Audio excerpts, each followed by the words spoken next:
Holy shit, this month was busy. I mean, not like in terms of my personal life or anything, but just the amount of movies that I've seen this month. This might be tied with the Oscar catch-ups as like the most movies that I've ever covered in a single video. We've got a lot to get through and I'm already behind on stuff, so hey guys, James MC Reviews here, and welcome to my monthly catch-up review covering all the movies I saw in August. David Leitch's Thomas the Tank Engine, also known as Bullet Train, is the new Brad Pitt action heist vehicle, and it was pretty fun. It's very cartoony, very convoluted, and a little overblown, but what else would you expect from the guy who directed Deadpool 2 and John Wick? My biggest issue with this movie would probably be its pacing. It tells parts of its story out of order, which can already be disorienting and a mystery, but the pace of the movie in general goes from rapid fire to several minutes of really slow. This wasn't taking me out of the movie that much, but it was something I paid attention to. The characters were all entertaining and interesting. I also didn't pay too much attention to the ads or the cast list, so there were some actors I was genuinely surprised to see in here. I do think some of these casting choices are gonna piss a few people off, not because they did a bad job, but because they utilized them so little. Like, I found out one of the characters was played by like a famous rapper or something,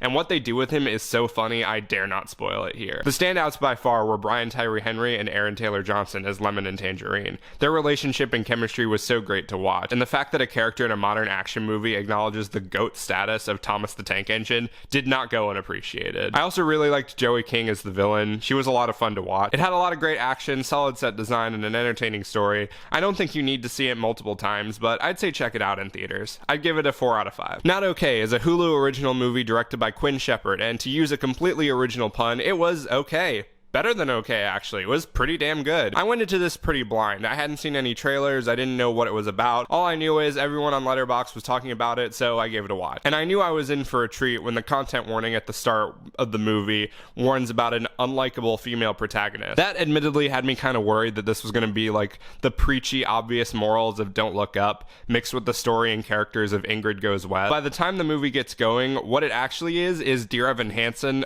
but better. The story centers around a girl who fakes a trip to Paris to get the attention of her boss and a famous guy she likes. But when she learns of a terrorist attack in Paris, she pretends to be a survivor to gain sympathy and advance her career. Now, I could do a whole video about how this movie succeeds where Evan Hansen failed, but I'll try to keep it short. For one, if that disclaimer wasn't obvious enough, this movie lets you know right from the get-go that Danny is not the good guy. Whereas with Evan, they tried to get you to sympathize with him and failed miserably. This movie makes you want to punch Danny at every opportunity. Second, Danny gets called out relentlessly for her crimes. And Evan Hansen, you had that brief scene with Evan's mom and that scene in the library where Elena questions him. Here, the other characters recognize that she's shithousing the entire story and calls her out on it. They even threaten to expose her, which leads to my third point. Danny confesses of her own volition. In Evan Hansen, it took Connor's family getting doxxed before Evan finally came clean. Here, Danny realizes she fucked up and goes out on her own terms. Now, you could make the argument that the threat of negative press convinced her to come clean, but I'd argue she could have just leveraged that as a hater trying to knock her credibility.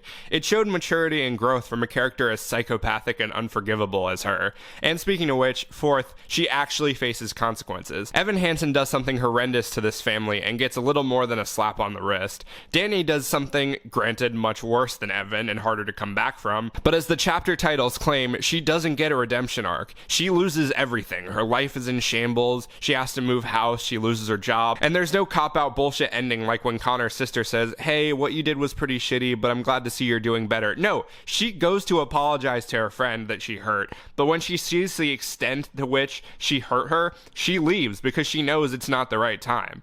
Everything Evan Hansen got wrong, this movie got right. And it's not like super intelligent or profound, it's just really solid and refreshing.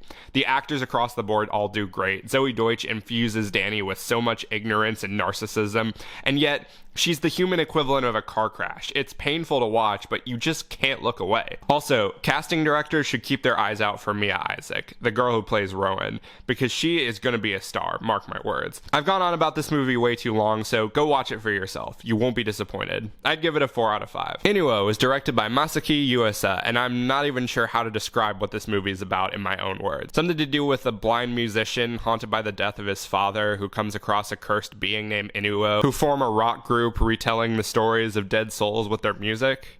I guess I could describe it in my own words. This movie is very weird and hard to get a grasp on, not helped by the fact that I was watching it subbed instead of dubbed. But overall, I enjoyed it. I really loved the animation. I thought it was gorgeous and constantly changing in styles. Also, I didn't know this was going to be a rock musical, but the songs were pretty great too. I found myself tapping my feet and banging my head. It did feel kind of long, especially towards the end, but I was never bored watching this. I was confused a few times, but not bored. If you can find a screening of it, or when it appears on streaming, I'd say give it a watch. I'd give it a 3 out of 5. Max and Rita is a movie about a 30-year-old woman being stuck in the body of a 70-year-old woman who needs to learn to adapt to her new state. And yeah, remember how in the last Ketchup review I talked about Miss Harris clearly not being made for me, but I still enjoyed watching it? This was a case where the movie clearly wasn't made for me, and I realized that before the movie even started. Not only was I the youngest person in that theater, but I was one of only 2 guys in there. The movie wasn't even horrendously bad or offensive. It was just really, really dull. It's literally just Freaky Friday mixed with 13 going on 30. If you like those movies, then you will probably like this, but it doesn't really do anything that new. The editing is obnoxious, the story is meandering, the actors all feel like they've stepped out of a community theater. The only thing I liked about this movie were the group of elderly ladies from the wine club, one of them played by the voice of Ida from the Owl House. But aside from that, I was mainly just bored. 2.5 out of 5. Bodies, Bodies, Bodies is the new A24 movie, and it's just stupid enough to be funny. It's your typical murder mystery type of movie, like Scream, but with a bunch of self-entitled, easily triggered teenagers as the suspect. Also, the premise of the game they play is that they have a killer in their group that they have to figure out who it is. So the whole time I was just thinking of, this movie is as fun as it is because it knows it's satire. These are the most insufferable, insecure douchebags that you've ever seen, but it's kind of like watching a Twitter war. As infuriating as it can be, you can't help but laugh at it. Also, this was one of the few whodunit murder mysteries where I couldn't really tell where it was going. Because of how chaotic it was and how obvious each of them make themselves out to be, it could have been any of them. The big reveal at the end was both really, really funny and fitting for this type of movie and the character it happens to. It won't be a movie for everyone, but like I said, I had a good time watching it. 3.5 out of 5. Fall is the latest movie from BuzzFeed Studios. And after seeing that logo and seeing the trailers for this movie and how stupid they looked, I thought it was going to be an absolute mess. But to my surprise, it wasn't that bad. It does take a bit to get there, though. The first act is pretty laughable with clunky dialogue, obvious green screen, and the convenience of these girls having the worst luck on the planet. There are some decent scenes in this act, though. Them climbing up the tower is tense as shit. The cinematography and sound design really shines here, and I imagine if you have a fear of heights, your heart will be in your throat during this sequence. But the second half was when the movie really started to grab me a little more. It went in directions I didn't expect and played with the dread and suspense of being stuck somewhere with little hope of getting down. It's not a perfect movie by any means, but for the movie I thought it was getting, it was alright. 3 out of 5. Dragon Ball Super, Superhero is a movie I went into with absolutely zero context. I have never seen a frame of Dragon Ball in my life, and I went into this movie completely blind. And I'm happy to report it was exactly as I expected it to be. Completely stupid, but incredibly enjoyable. And going in without having seen any of the other seasons didn't really matter in the end, because when they aren't screaming and blowing each other up, they explain the backstory of everything. In any other movie that would come off as egregious, but I appreciate they made this movie somewhat of an easy entry point for newcomers. The action is bombastic and over the top, the animation is great, although the blending of 2D and 3D kind of makes it look like a GameCube game at sometimes. If you just want some mindless entertainment, go check it out. I'd give it a 3.5 out of 5. Beast is the live-action Lion King movie we should have gotten. Much like Fall, the movie gets better as it goes along. It does a good job building tension through its use of long takes. My friend said it felt like watching a Jurassic Park movie, and I can kind of see that. I thought Idris Elba was really good, although his American accent was Doctor Strange levels of inconsistent. I don't really have much to say about this movie. It's just kind of alright. 3 out of 5. Holy shit, this video is getting long. Okay, Breaking is the new movie by Abby Damaris Corbin and starring John Boyega. Christ, was that depressing. It's based on a true story about a former Marine who holds up a bank in exchange for his disability check. And despite what you'd expect from a typical bank heist movie, it's surprisingly very mellow. Don't get me wrong, there is still some suspense building as the police outside try to figure out the situation, but a majority of the movie is this guy on the phone frustrated trying to plead his case and beg for his money. A lot of the drama comes from just seeing this broken man doing everything in his power to get what he wants while not having to resort to violence. And John Boyega puts his all into this role. I can 100% see him picking up a Best Actor nom for this. If I did have one nitpick, it's that the opening feels kinda rushed. The transition from him being homeless on the street and missing his daughter to holding up a bank with a bomb was just a a bit jarring. But they do use flashbacks to fill in a lot of the gaps and develop the situation. As sad as this movie was, it was really solid. I'd highly recommend checking it out.